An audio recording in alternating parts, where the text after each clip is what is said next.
अगर आज भी हम किसी बच्चे को पेंसिल देकर फेरी ड्रॉ करने के लिए कहें तो बच्चे छोटे आकार के विंग क्रीचर्स बनाते हैं। भले ही फेरीज को काल्पनिक माना गया है, लेकिन ये दिव्य जीव हमारे मन में हमेशा से ही इम्प्रिंटेड हैं। प्राचीन ग्रंथों और किताबों में हमें फेरीज के ना जाने कितने ही किस्से मिलते हैं। इसके अलावा दुनिया भर के अलग अलग लोगों ने फेरीज को देखने के दावे समय समय पर किए हैं। दुनिया में कुछ ऐसे आर्टिफैक्ट्स भी मिलते हैं जिनसे फेरीज के अस्तित्व की पुष्टि होती है। आज के एपिसोड में जानेंगे फेरीज की कुछ सत्य घटनाओं को, साथ ही देखेंगे कि क्या फेरीज भारत में भी मौजूद हैं। तो एपिसोड को अंत तक जरूर देखिएगा। मई 1913, फार्म्सविल टेक्सास। 3 भाई सिल्बी, सिड और क्लाइड लेथम कॉटन फार्म में काम कर रहे थे। वो हमेशा की तरह कॉटन चॉपिंग में लगे हुए थे जब उनके गार्ड डॉग्स ने अचानक किसी चीज पर भौंकना शुरू कर दिया। जब उन लोगों ने पास जाकर देखा तो वो शॉक्ड हो गए, क्योंकि वहां एक छोटा इंसान जैसा क्रीचर खड़ा था जिसकी लंबाई ज्यादा से ज्यादा 45 सेंटीमीटर्स की बताई गई। उसने ग्रीन ड्रेस पहन रखा था जो किसी अनजाने सब्सटेंस का बना था। ये रबरी सब्सटेंस था जिससे उस जीव का शरीर पूरी तरह ढका था।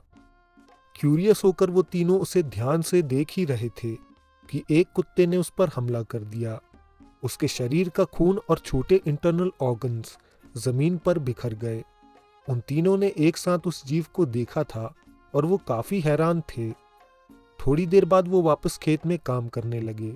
वो बार बार जाकर उस जगह को देखते थे कि क्या वहां सच में उस जीव के अवशेष हैं या उन्हें कोई भ्रम हुआ है, लेकिन वो अवशेष वहीं थे। शाम को घर जाने के बाद जब उन्होंने अपने परिवार को ये किस्सा बताया तो किसी ने उन पर विश्वास नहीं किया। दूसरी सुबह वो लोग फिर उसी जगह पहुंचे, लेकिन अब वहां कोई निशान नहीं था, जैसे कि वो खून हवा में गायब हो गया हो। दोस्तों, फेरीज एनकाउंटर का सबसे मशहूर किस्सा 17वीं सेंचुरी में एनी जेफरीज के साथ हुआ था, जिन्होंने न केवल फेरीज को देखा बल्कि उनका जीवन इस बात का सबूत था। एनी एक गरीब लेकिन दिल की बहुत अच्छी लड़की थी। एक दिन वो टाउन के बाहर के इलाके से गाना गाते हुए गुजर रही थी, तभी कुछ फेरीज को वो पसंद आ गईं। अब कुछ दिनों के बाद वो स्टडी टेबल पर बैठी हुई थी, तभी 6 फेरीज उनके पास आईं और उन्हें फेरी वर्ल्ड में ले गईं। वो दुनिया लश ग्रीन पेड़ पौधों से सजी हुई थी। वहां फेरीज के महल और वातावरण जादुई था।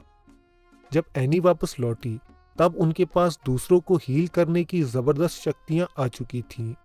जल्द ही लोग उन्हें जानने लगे और अथॉरिटीज ने उन्हें अरेस्ट कर लिया। उन्हें लगा शायद वो एक विच हैं, लेकिन जल्द ही उन्हें अपनी भूल का अंदाजा हुआ और उन्होंने एनी को छोड़ दिया था। इस घटना के बाद एनी ने फैसला किया कि वो फेरीज की बात किसी से कभी नहीं करेंगी।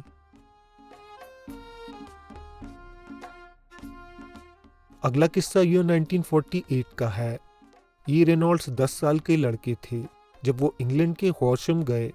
ये गर्मी के छुट्टियों के दिन थे जब रेनॉल्ड्स हॉर्शम एंजॉय करने जाते थे। एक पूर्णिमा की रात वो जंगल के इलाके में गए और खरगोश पकड़ने के लिए उन्होंने जगह जगह ट्रैप सेट किए। वो वहां बैठकर इंतजार कर रहे थे, तभी बैरी बुशेस के पीछे से एक छोटा ह्यूमनॉइड फिगर निकलकर सामने आया। उस फेरी को अंदाजा नहीं था कि रेनॉल्ड वहां मौजूद है। रेनॉल्ड ने उसे काफी ध्यान से देखा और थोड़ी देर बाद वो वापस बैरी बुशेस में चला गया। रेनॉल्ड वापस घर आए और उन्होंने अपने गार्डियंस को ये किस्सा सुनाया। उन लोगों ने रेनॉल्ड की बात पर विश्वास नहीं किया। अब रेनॉल्ड को भी लगने लगा था कि शायद उन्हें हेलुसिनेशंस हुए हैं। लेकिन कुछ दिनों बाद वो बस में बैठकर वापस अपने टाउन जा रहे थे, तभी वो उस इलाके से गुजरे और वहां उन्हें वही फेरी फिगर दिखाई दिया, इस बार दिन की रोशनी में। रेनॉल्ड्स को यकीन हो गया कि फेरीज का अस्तित्व दुनिया में है। दोस्तों, फेरीज से संबंधित कुछ आर्टिफैक्ट्स भी पाए गए हैं जिनसे हमें सबूत मिलता है कि फेरीज एग्जिस्ट करती हैं। ईयर 1835, आयरलैंड के साउथ वेस्ट एरिया में ब्यूरा नाम का एक गांव था। एक किसान सुबह शीप ट्रैक्स पर चलता हुआ खेत से गुजर रहा था, तभी उसे रास्ते में एक छोटा सा शू मिला। 3 इंच से भी छोटा ये शू तुरंत ही एक रहस्य बन गया। इसकी डिज़ाइन ऐसी थी जैसी दशकों पहले एलीट लोग पहनते थे। ये शू कई हाथों से गुजरते हुए अंत में सोमरविल फैमिली के पास पहुंचा। डॉक्टर सोमरविल एक पढ़े लिखे व्यक्ति थे। वो इस जूते को जांच के लिए हार्वर्ड यूनिवर्सिटी ले गए। जांच से पता चला कि ये जूता हाथों से सिलकर बनाया गया था, लेकिन समस्या ये थी कि इतनी बारीक सिलाई करना उस दौरान संभव नहीं था। ये काम बहुत ही छोटे हाथों का था। ये माउस स्किन से बनाया गया था और इसकी हील्स इस तरह घिसी हुई थी जैसे इसे पहनकर कोई चला हो। माना जाता है किसी फेरी ने ही इसे गलती से उस ट्रैक पर छोड़ दिया था। इसके अलावा माउंट शास्ता में असली फेरी डस्ट पाई गई थी और ड्यून वेगन में आज भी एक फेरी फ्लैग एग्जिस्ट करता है जिसे वहां के राजा को परियों की रानी ने गिफ्ट किया था। इस फेरी फ्लैग में सुपरनैचुरल पावर्स होने के दावे भी किए जाते हैं। दोस्तों, माना जाता है फेरीज के पास भौतिक शरीर नहीं होता, बल्कि वो ईथरिक बॉडी में रहती हैं, इसलिए आमतौर पर लोगों को नजर नहीं आती, लेकिन अगर वो चाहें तो भौतिक शरीर में परिवर्तित जरूर हो सकती हैं। जिस व्यक्ति का एक्स्ट्रा सेंसरी परसेप्शन डेवलप हो जाता है वो जब चाहे फेरीज को देख सकता है। दूसरे देशों की तरह ही माना जाता है कि भारत में भी परियों का अस्तित्व आज भी है। प्राचीन हिंदू स्क्रिप्चर्स में फेरीज का वर्णन मिलता है, जैसे कि एक मिस्टिकल फॉरेस्ट का डिटेल डिस्क्रिप्शन जो फॉरेस्ट सर्कल्स के अंदर मौजूद है। जंगल के हर एक सर्कल का रंग और मौसम अलग होता है। ये किंगडम इटर्नल है और यहाँ परमानंद की लहर बहती है। जो किस्मत वाले इस जंगल में रहते हैं उन्हें अपार आनंद की प्राप्ति होती है। भगवान कृष्ण राधा जी के साथ इस इलाके में विचरण करते हैं, जिनके साथ हजारों सहेलियां होती हैं। ये सहेलियां दरअसल फेरीज हैं, जिन्हें स्क्रिप्चर्स में मंजरीस कहा गया है। ये मंजरीस जंगलों में अलग अलग काम करती हैं। वो जड़ी बूटियों और फूलों को इकट्ठा करती हैं। इच्छापूर्ति वृक्ष से जेमस्टोन कलेक्ट करके उसकी डस्ट बनाती हैं और उससे श्रृंगार करती हैं। ये जानवरों से बात कर सकती हैं। इन्हें पोएट्री में महारत हासिल है। साथ ही ये पामिस्ट्री और एस्ट्रोलॉजी में भी निपुण हैं। माना जाता है जब श्री कृष्ण धरती पर थे तब इन्हीं जंगलों में राधा के साथ समय बिताते थे, इसलिए वो आज भी इस वन में राधा जी के साथ पुरानी यादों को ताज़ा करते हैं। और ये फेरीज छुपकर उनके दर्शन करती हैं और उनके लिए नृत्य भी करती हैं। फेरीज का ये डिस्क्रिप्शन दुनिया में सबसे प्राचीन माना गया है। शिमला की पहाड़ियों को भी फेरीज का इलाका माना जाता है।